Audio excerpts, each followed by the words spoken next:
Good evening and welcome to The Right Side, the show where we talk about today's news, views, trends, and opinions from an admittedly conservative perspective. I'm your host, Chris Pareja, and this evening we're joined by Evan Sayet. He's an author, a stand-up comedian, a screenwriter, and a repeat offender. He's been on the show before. It's been about a year and a half, but Evan, welcome back. Well, thanks, and I do a lot, don't I? You do get around. Right. You know, what's really great about that is it's sort of a double-edged sword. I can write in almost any format that I find appropriate. So if something's a joke, I can write it as a joke. If something's a sitcom, I can write it as a sitcom. If it's a script, a screenplay, whatever. So I'm able to bring my thoughts to paper and to sell it in almost any aspect, including my book. But because I'm a jack of all trades in that way, you never become the guy in any of them. So when somebody's an idea for a documentary, they don't say, get Evan Sayet, they say, get Ken Burns. Conversely, though, if I have an idea for a documentary, like my 2-hour documentary for the Discovery Channel, which was the highest rated special in their entire history.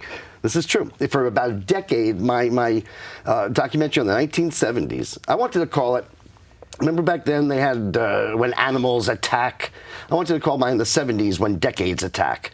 But they wouldn't let me do that. It ended up being called, I'm so embarrassed by this title, From Bell Bottoms to Boogie Shoes. But it was the highest rated special in Discovery Channel's history for about a decade until it was finally beaten out by a documentary about midgets. From bell bottoms to the vertically challenged. There you go. So it just seems that success follows you, because the last time you were on the show, we somehow got translated into Hebrew, flipped around backwards, and have ended up being kind of an internet sensation on Facebook, at least. In Israel. In Israel. Right. And how did this happen? I mean, again, not to be disparaging about it, but of all the TV shows that one does, this one here in Silicon Valley, somebody found it. I'm very pro-Israel, and our conversation was about Israel. And somebody in Israel found it, translated it, and it's now got 165,000 views, which in the tiny nation of Israel is substantial.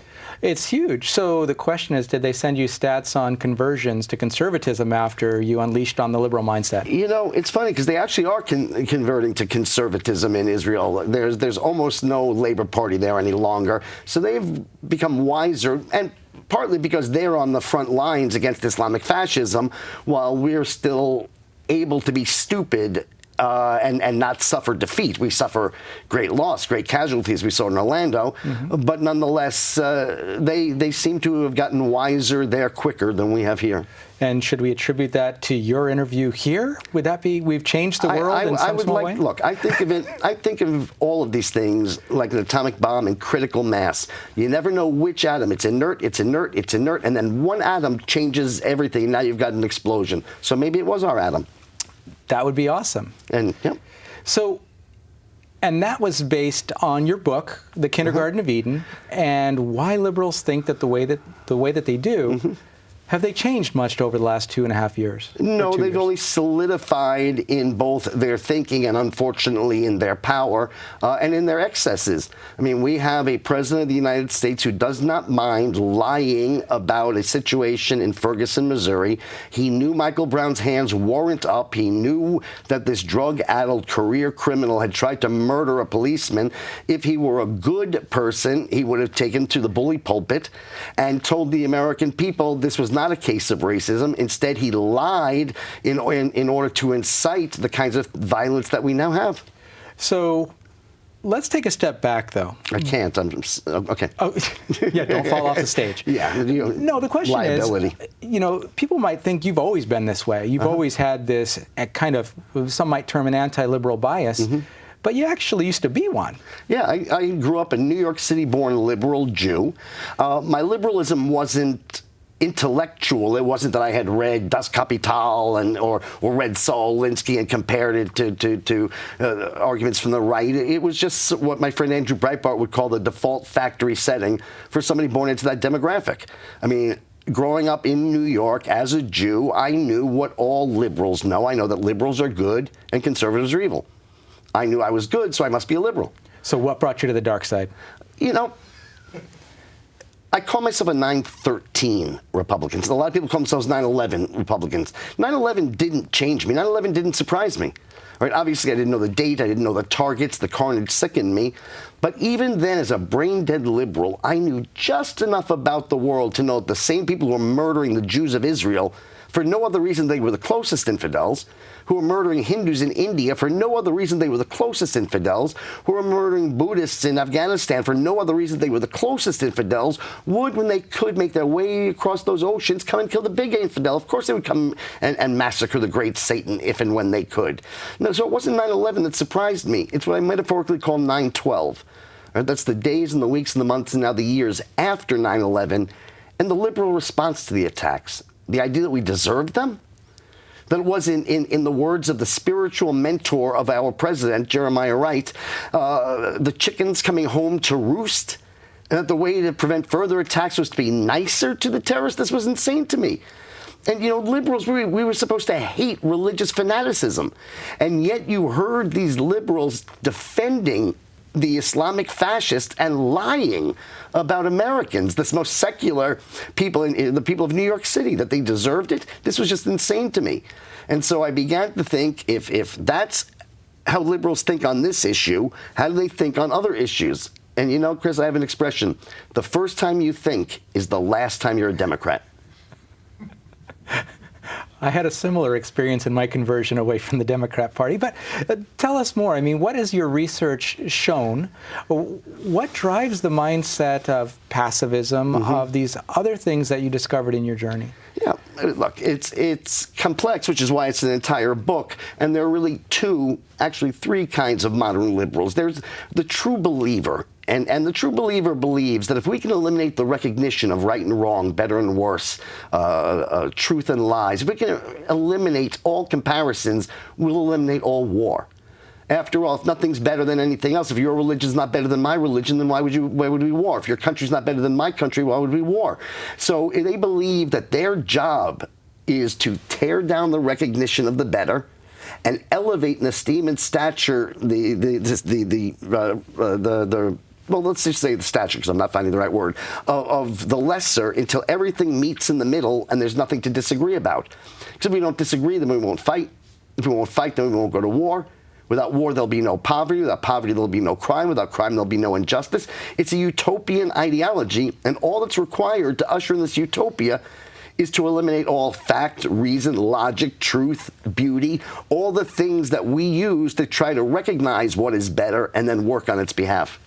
So how do they add for the variable where there are humans who may not be playing by those rules and still think they're better than others? Right. I'm not sure I get the question, so try it again.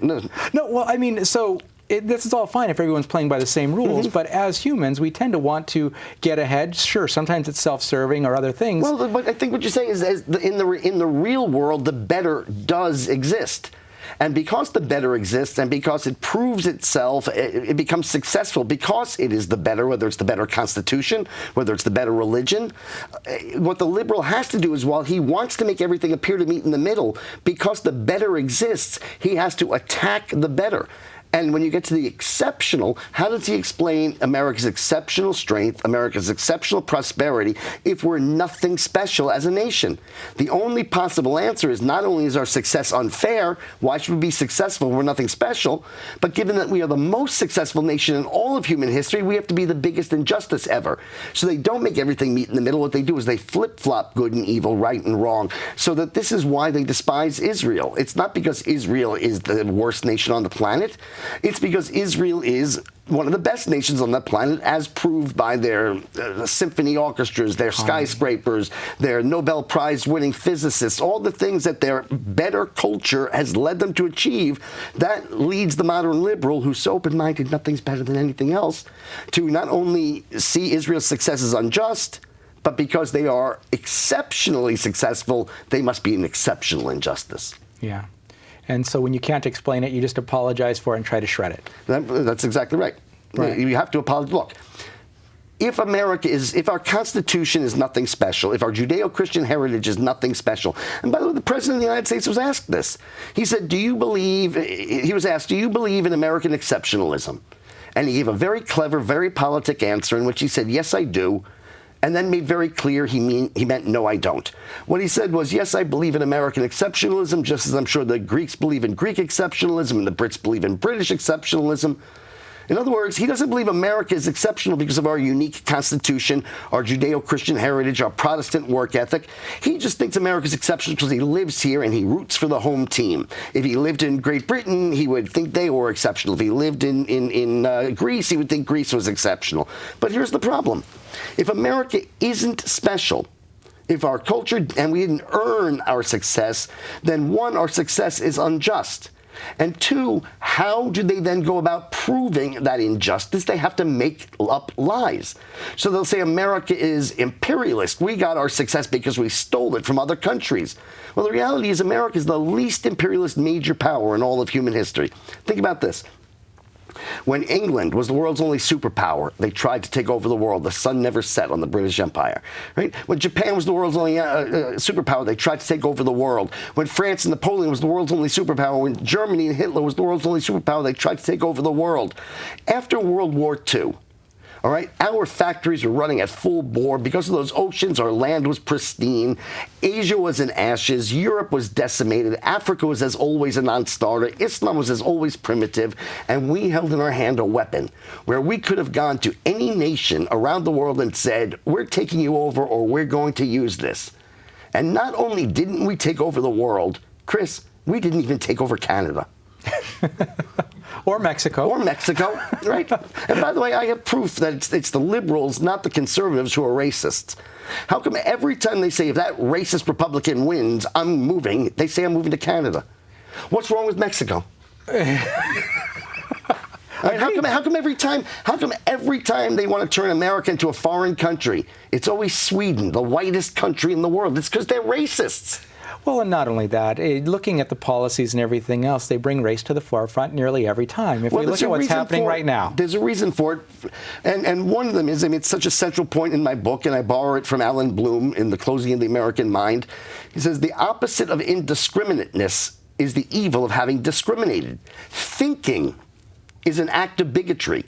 Right? Own to the liberal the act of thought, because your thoughts are so tainted by the fact that you're white, that you're black, that you're tall, that you're short, that you're rich, that you're poor, that you're a woman, that you're a man, that you're transgender. Anything you think is so tainted by your prejudices that the only way not to be a bigot is to never think at all.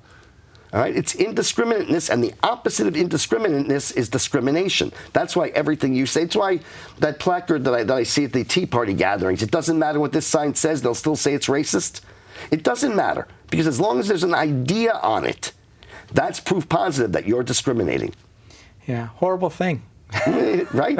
Discriminating thought is an act of bigotry to the left. Yeah, so instead of think, comply. That should you have the freedom to comply. And let's be clear about something. There's a vital difference between intellect and what I'll call intellectualizing. Right? Intellect, for the purposes of this conversation, is the use of one's mind to ascertain the right and rightful answer. You can't have a right answer. That's discriminatory. Okay, so intellectualizing is the use of your mind to conjure a clever explanation for what is already believed. All right, so you and I would say, is America imperialist? And we would look at the fact that we are not imperialists. The liberals say America is imperialist and then make up whatever storyline they need. Or Americans are racist. America is the least racist civilization in all of human history by far and away. So when they can't find any racism, what's the first thing they do is they lie about it. And then they create it. And so what they will do, and look how, because one of the corollaries in my book is that modern liberal policies occur in tandem. Every effort to denigrate the good, right, and successful is met with an equal and opposite effort to elevate in esteem and stature the evil, failed, and wrong. Right? So they will say we're racist, but they can't use our own words, so they'll say it's dog whistle. No human being can actually hear our racism. It's dog whistle. But then when you have an Islamist murderer call 911, they will change the wording and redact the transcript so that what he actually said they changed to be better, what we actually said they changed to be worse. And so, question, so if, let's say a sniper who happens to be black calls and says, or talks to the police and says, my objective was to kill white people, is that racist, or is that just the plight of the minority. Or maybe the gun just went off by itself. They do that. That's a possibility as well. Yeah, look, the idea is that the liberal needs for America to be racist, because if we're not racist, then you have to ask, why is the black community not achieving at the same rate as the other ethnicities in America? Liberal policies? Since it can't be anything that culture does, because all cultures are equal, so it can't be that the rap music, gangster rap, might be a bad influence. It can't be that fathers are important because a woman needs a man like a fish needs a bicycle. All right, so it can't be anything that the black community does. So then the only thing that's left is it has to be oppression. But they can't find oppression. They can't find aggression. So, this is something I'm going to talk about in my speech tonight. But one of the tricks liberals use is they insert a modifier before a concept that changes the concept 180 degrees, because they're always wrong. So, for example, since the modern liberal is never correct, you and I know how important it is to be correct in your facts, correct in your thinking, correct in your reasoning, correct in your conclusion. But the modern liberal is never correct, so he inserts the modifier politically correct, and it changes the meaning of the word 180 degrees. The modern liberal detests the notion of individual justice. So they insert the modifier social before the word justice, and they spin it 180 degrees. And the reason I bring this up is because they need for there to be aggression against the black community. Because if there's not, then the black community's problems are of their own making. And since there are no actual aggressions, they insert the modifier micro, and it means exactly the opposite of an actual aggression. So, by the way, our racism is so small you can't hear it. It's dog whistle. And it's so small you can't see it. You need a microscope. And so when a flick becomes a punch and everything else, that's where you're going with the microaggression type of issue. You don't have the actual aggression, so you have the microaggression, which, by the way, you don't even need the microaggression. You just need something that might trigger the microaggression. And by the time you're down here, it's so been intellectualized, right, but it's just not true. So apply this to real life and what's happening. I just did. No, I mean, as far as, we've got this movement that's going on right now. We've got people... Which Black Lives Matter. Which, of course, is a misnomer intentionally, because everything the modern liberal says is the exact opposite of the truth. If Black Lives Matter, they'd be even more supportive of the police who keep their neighborhoods safe. If Black Lives mattered to them, they'd be far more concerned about the black-on-black murders that are multiple of anything that a black or white cop does to the black community. So this, like the environmental movement, like the women's movement, they're just words that the left uses to act as fig leaves, to give noble purpose to their ignoble causes. Well, and even if you look at the fact that... no, well worded. Yeah, well... Let's try it again. Right? Yeah, facts and such. I have friends that fight heavily within the black community to raise awareness of abortion, for example, because more blacks are aborted in New York City than are born. Right. And that's where their thing is if Black Lives Matter, why are we allowing all of this murder, all of this genocide to occur? And even that is a misnomer. The nomer, well, then my New York came out, Noma. That's spelled with an A? But they're not pro-choice. The modern liberal and the Democratic Party is pro-abortion. And proof of the pudding is twofold. One of the reasons they are is because of the money. The abortion doctors make more money the more abortions that are had. And then you can sell parts. Kick it back, and they can sell body parts, and then you kick it back to the Democratic Party through contributions, so they make laws that keep abortions out. But do you know that in many, many, many places, they don't even inspect abortion clinics? Sure. Right? Because they do not want the truth about how filthy some of those places are. Right. All right? So when we talk about choice, the Democrats aren't pro-choice. The Democrats are pro-abortion. I can prove this to you in one fact. For many, many, many years, at least since Roe v. Wade, the Democratic Party's official platform, their official policy, was they want abortions to be safe, legal, and rare. The last election, what would it be, 2012, they eliminated the word rare. The Democratic Party now officially does not want abortions to be rare. Well, even if you are pro-choice, you at least have to recognize you want them to be rare. You want them to be rare because they're costly. You want them to be rare. I mean, even if you don't believe that it's murder, you want them to be rare because many are botched and women are hurt. All right. So the fact that the Democratic Party officially wants abortions as plentiful as often as possible, right there, now you need to make the choice about whether you are pro-life or pro-death, because it's not pro-life or pro-choice.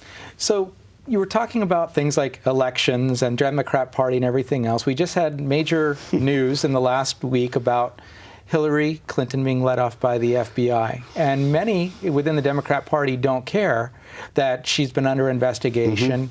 Help us understand that mindset. Yeah, I mean, to the left, there is nothing that is sacred, and there is nothing that is beyond the pale.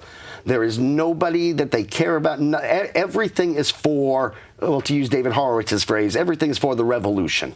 All right, so they don't care that Hillary Clinton is corrupt so long as she'll promote the leftist ideology. There is no morality to the Democratic Party. There is nothing that is beyond the pale. There is no act of criminality so long as it's committed by a D that is just something they will not suffer. And so do you think there will be ramifications in the courts of public opinion, or do you think that she still has a shot at getting elected even through all of this? Well, I think the answer is both. I think there will be ramifications, and I'm not sure if they'll be great enough to swing the election, especially because the Republican candidate is so flawed. You know, it's stunning. Unfortunately, the way that I describe my choices here are, it's a choice between somebody putting a fully loaded gun to my head and pulling the trigger, that's Hillary, or being forced to play Russian roulette, that's Trump. I believe anybody it's just obvious, you play Russian roulette. Right? You take your chances rather than knowing, because 4 more years of liberals destroying this country, 4 more years of open borders, 4 more years of TB-infected refugees being dropped off. And by the way, if Barack Obama really cared about the refugees, he would inform the governor, he would coordinate with the mayor, and of course you do, to make sure it's as easy and safe a transference as possible. Why is Obama keeping where they are a secret? It's because he doesn't care about the American people. He cares about advancing his globalist ideals and undermining the Western civilization that he thinks is the greatest injustice in human history. So we've only got a couple of minutes left, but the question is, do you see a solution given the state of the affairs in the country? One thing that Thomas Sowell so wisely, I mean, everything he says is wise, but the recognition that it's the left that seeks solutions, it's the right that seeks to ameliorate. The idea that government or anything can solve poverty, can solve hunger, can solve these things is just not the way we think. So it's incremental. We need to ameliorate to make things better at every turn through our policies. And there's got to be a drastic change, because right now they own the media, they own the schools, they own the universities, they own the entertainment industry, and they steal elections. All right? That's a really powerful thing to try to overcome. And one mistake that we have made is we are so convinced, and rightly so, that we are so obviously and overwhelmingly correct on everything, on every issue across the board, that all we have to do is explain it logically to our friends. But when you've been indoctrinated from the kindergarten, that's why it's called the kindergarten of Eden, how the modern liberal thinks, from kindergarten through junior high school, college, graduate school, postgraduate school, and then in your industry, if it's entertainment, journalism, academia, or Democratic Party governance, it's really hard to just convince the other person. At some point, I fear, there's a hierarchy, that's not the right word, there's a progression of ways that people can seek to redress their rightful grievances. It used to be you did so at the ballot box, but you can't do that now because Democrats steal elections. Well, it used to be you would go to the media and draw attention to it, but you can't do that now because the media is ideologically corrupt. It used to be then maybe you went to the courts, but you can't now because the courts reject the Constitution and are activist, pro-liberal when they are. Right. So the next places that you go are protests. But we did protest. We had 1 million people, and all they did was call us racists. The next place is civil disobedience. And after that, there's violence. That's all there's left to us, is civil disobedience and violence. Well, and obviously we don't want to see things go there. That's correct. We appreciate you sharing your passion, but we've run out of time. So is there a website where people can reach you? Of course. It's Evan Sayet, EVAN, S as in Sam, AYET.com. Thanks, Evan. If you hold on for just a moment, we'll be back after a word from our underwriters, the Conservative Forum.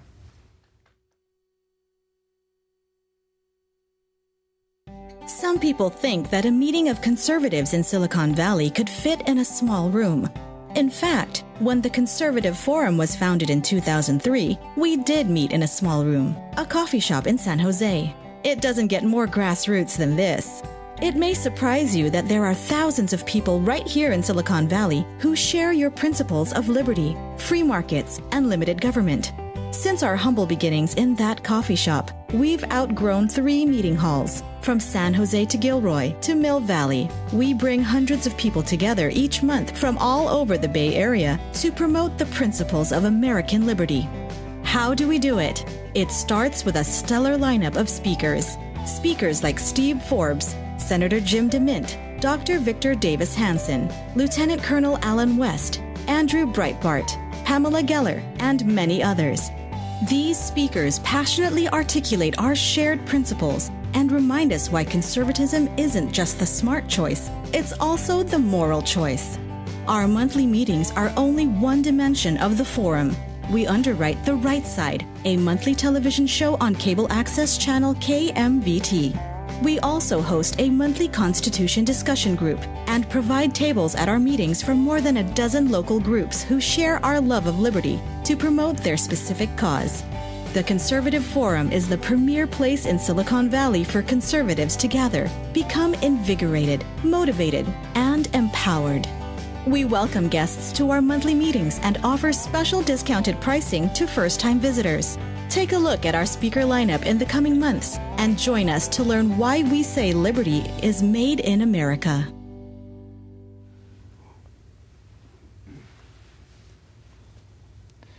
And welcome back to The Right Side. That was a word from our underwriters, the Conservative Forum. And while we appreciate them immensely for making this show possible, this is now the 5th season, what they're best known for is their speaker series. That happens the second Tuesday of each month at 7 o'clock, about 3 minutes from here at 432 Stearland Road at the IFES Portuguese Hall. And the reason we were blessed with having Evan with us in the studio this evening is he'll be speaking there shortly. In August, Mr. McCarthy, best-selling author, contributing editor, and a frequent guest and commentator at Fox News, will be our guest. In September, Cam Edwards, host of NRA News Cam and Company, and co-author of Heavy Lifting, Get a Job, Get Up, Get a Job, Start a Family, and Other Manly Advice, will be speaking. And if you'd like more information about what's happening at the forum, you can go to theconservativeforum.com. In closing this evening, Evan is a brilliant thinker, has a lot to say, and unfortunately we were limited on the time that he could share with us this evening. But many people, after watching our last show and just following him generally, have found a lot of wisdom in the Kindergarten of Eden, but also in just the speeches that he gives and the perspective he brings to society. So if you get a chance, look him up at Evan Sayet, EvanSayet.com for more information.